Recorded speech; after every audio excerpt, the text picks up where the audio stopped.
Hello, hello. How are you?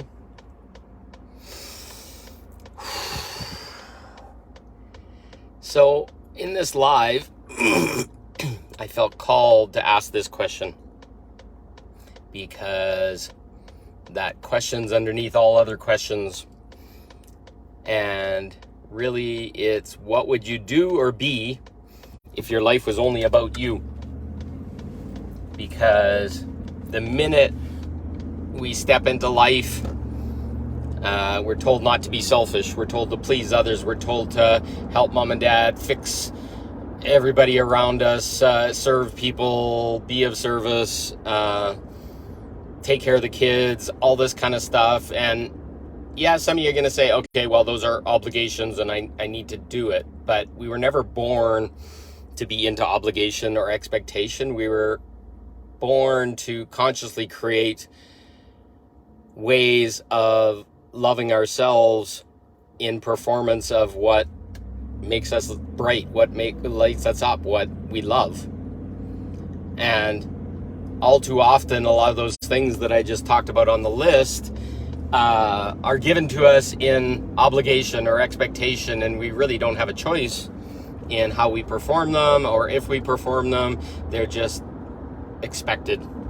Same with things like marriage and stuff like that. There's certain rules that aren't really ever discussed that are an expectation. And we start living our life and growing up as children, and there's all these quiet obligations that are forced upon us, like children will be seen but not heard. You're going to be a good child. You're going to get good grades. You need to go to university, and these expectations just build on us.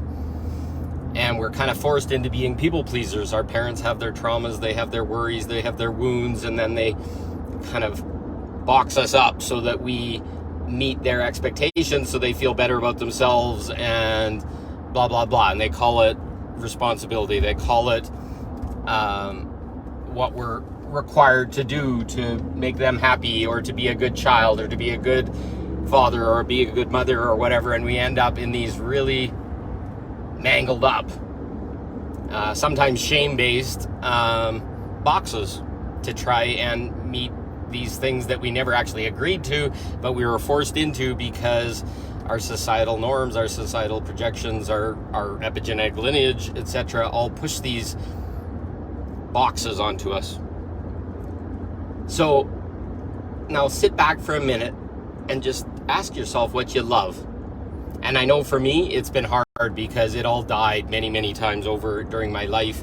I loved doing IT support and being in service of other people, but the people's expectations and not valuing my value and all this kind of stuff slowly tore what I loved down and made it into this business, which required me to charge fees and be pushy with people to get them to pay their bills and all these things. And then other loves are teaching some of the sacred sexuality stuff that I have and speaking about it and bringing it into the world. And people didn't like that because it made them feel uncomfortable and it didn't align with their stuff.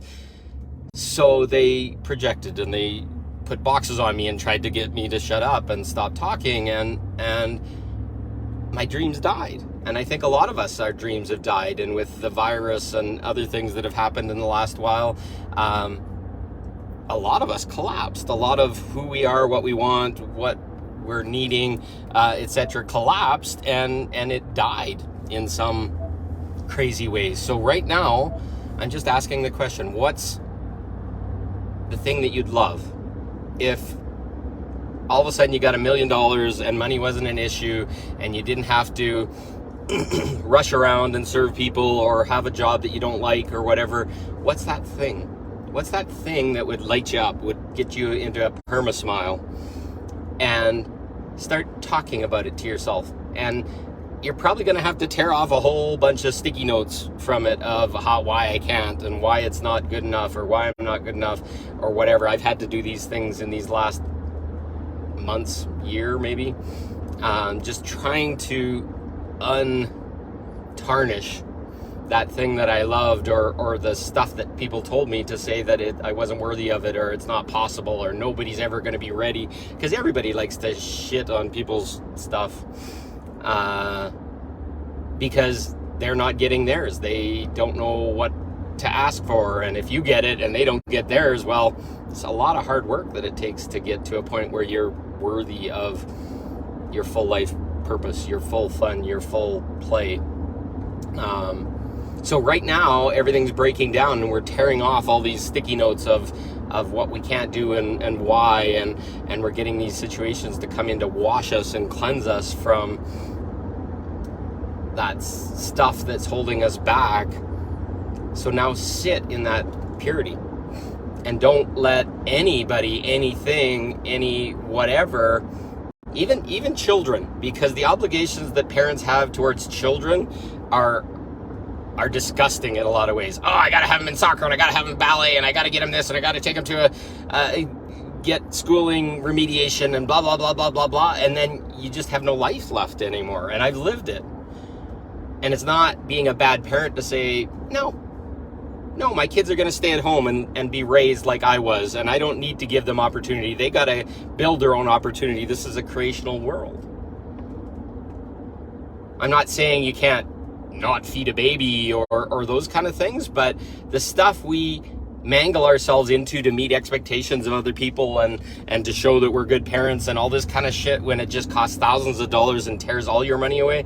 I can remember coming home from work, having to race to eat a meal and then go to soccer practice and put my coach uniform on and run all around, and then 10 o'clock at night you got like half an hour to talk to your spouse, to share intimacy and all this kind of stuff, and then you start all over again. All this stuff just smashes us. And we don't know why. We're just trying to please. We're trying to meet the expectations. We're trying to be good people, good parents, good whatever. And it goes into our job, and we hate our bosses, and we got to do it because we got to pay our bills. Well, imagine just a big chunk of money coming up. And imagine your house was paid for and you didn't have to pay any utilities, and it was all about you. Where's your next trip? What do you want to do? What's the course that you need to take? What's the kind of people that you want to be around? And what if all those requirements of, I got to live in this area, and I got to be in this kind of house, and I got to meet this expectation or whatever, those no longer were there. And now all of a sudden it's like, okay, what makes me feel good? What's fun? What's playful? What's fun? Playful, I guess. I said those words, but that's really what it comes down to, is the innocence of us being able to be creators, be living our lives for ourselves without any slavery or expectation from other people, or bills we have to pay, or obligations we have to meet. Who do you become when all those are gone? And you're going to be surprised, because a lot of people are shadows of what they plan to be, and life eats them up, and traumas eat them up, and expectations eat them up, and roles and all this kind of stuff. And yeah, your parents are always going to expect shit from you, but you can say no. Your grandparents, your friends, your family, they're all looking to kind of tear at you a little bit because they don't have enough in their own life, and they're asking for people that give to give them. Set them aside. Start to love. Start to be in peace with yourself. And how does that change your outlook on life? Well, how does it change your next decision? How does it change who you're going to be? And all of a sudden you have hope for yourself, and it's like, oh wow, I'm an amazing little boy or girl, and I really just want to play and have fun and be good to people and shine and all this kind of stuff. And a magic thing happens. This piece shows up that has dreams and has a beautiful little smile and is excited about life and wants to be around people. And once we got that, the sky's the limit, because anything else is just pleasing and obligation and trying to make a world love you or respect you or whatever, without any asking, without us actually getting to make a choice. Why would you make that choice? Why do you need to please that person? Like, ask these questions and something beautiful comes up. And that's what I'm just trying to say here. So go underneath it, start to dig a little bit. Why do I do that? Why do I do stuff that I hate? Why am I doing it?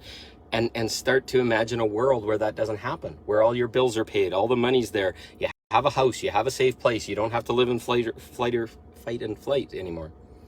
And magic happens. And it's coming. And that's what we need to focus on right now. So Go inside, look inside, see what's holding you back, what rules are there, and you're going to find a lot of beautiful opportunities to shift. So I love you all. Keep shining.